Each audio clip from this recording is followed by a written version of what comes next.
Na videoaula de hoje, vou apresentar o detalhamento das armaduras obtidas em videoaulas anteriores. O primeiro deles será o detalhamento das armaduras horizontais de parede.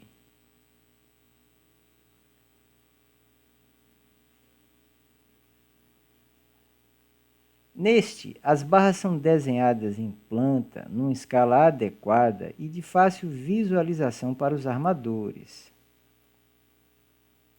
A posição, quantidade e o espaçamento entre barras devem estar discriminados no projeto de modo a permitir que, durante a vida útil da estrutura, tais elementos sejam capazes de resistir às tensões provocadas pelas cargas atuantes, evitando-se a ocorrência de estados limites últimos e de serviço.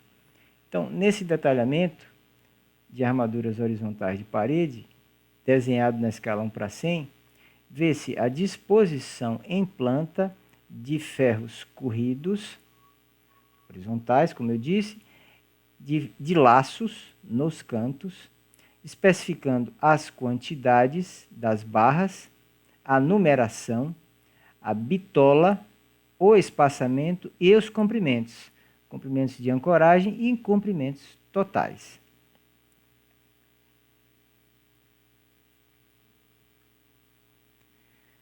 Observamos que as armaduras horizontais de parede apresentam bitolas consideravelmente maiores àquelas obtidas do dimensionamento na ruptura.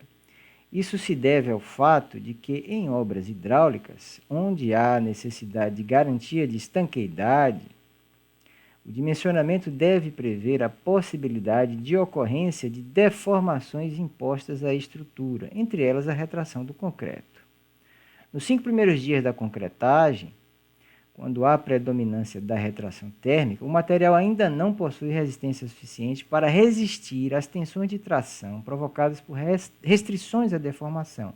Por exemplo, de acordo com o NBR 6118, deve-se considerar o funcionamento da peça como um tirante fictício submetido a um estado de tração pura.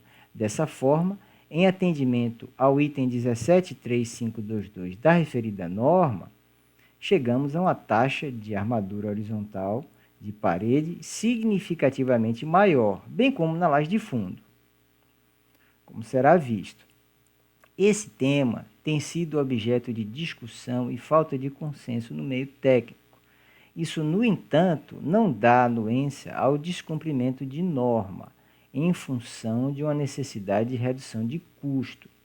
Por ora, a norma brasileira é taxativa,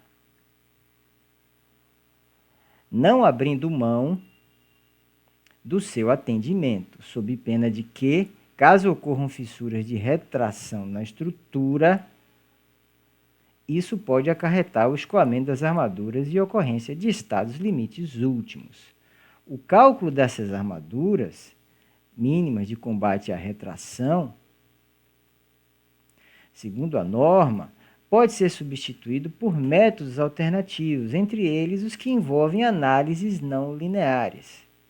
Além disso, como já mencionado na videoaula 17, pode-se recorrer a outros instrumentos normativos, entre eles o Eurocode, que apresenta formulação praticamente idêntica à da norma brasileira, com exceção de que, na expressão de cálculo da armadura mínima, a área de concreto em zona de tração é inferior. Os laços nos cantos também são importantes. Haja vista que se trata de locais onde há concentração de tensões.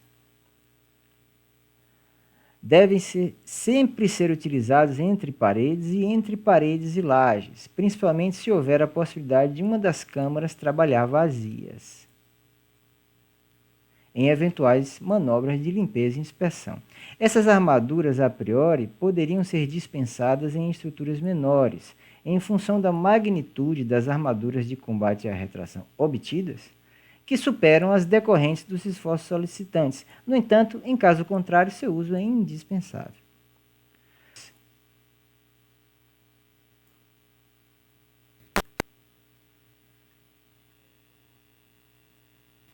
Nos cortes, apresenta-se o detalhe das armaduras horizontais e verticais de paredes e lajes.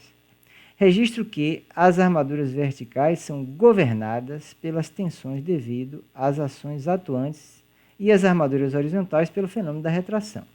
Especial atenção deve ser dada às ancoragens de extremidade.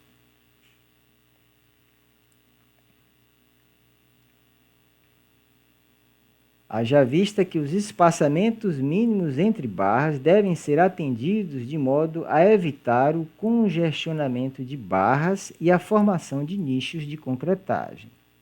Mísulas podem ser adotadas para aumentar os comprimentos de ancoragem nessas extremidades e mata-juntas devem ser utilizados de modo a evitar vazamentos e infiltrações.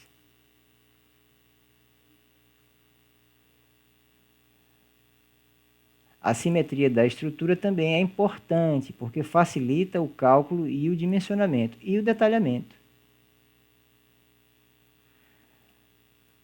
Então, vê-se corte A, a estrutura, e o corte B, que apresenta as armaduras transversais, também com a mesma escala, 1:100, indicando-se todas as armaduras que fazem parte da estrutura.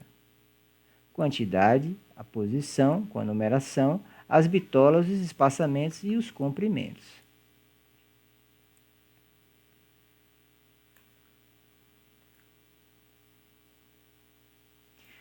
Nas lajes de fundo, mais uma vez, as taxas de armadura longitudinal e transversal são controladas pela retração. Tais elementos de placa estarão engastados em zona de tração nas paredes, que deverão ser calculadas como vigas-parede. A mesma atenção com relação aos espaçamentos e aos comprimentos de ancoragem devem ser dados, de modo a garantir o bom funcionamento da peça. Na tampa, por sua vez,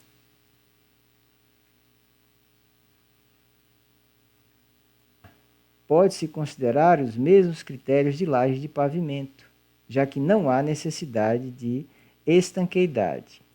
No entanto, deve-se observar a necessidade de armaduras complementares nas bordas de aberturas para inspeção dos reservatórios. E ainda prever armaduras corridas para uma melhor distribuição da fissuração do concreto, principalmente em função das variações térmicas.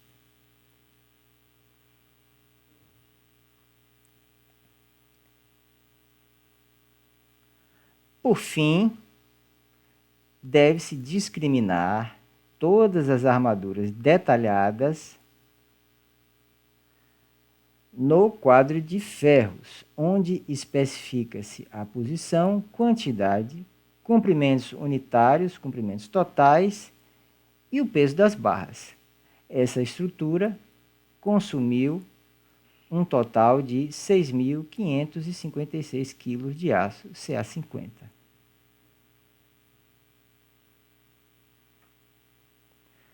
Então é isso, gente. Até a próxima videoaula.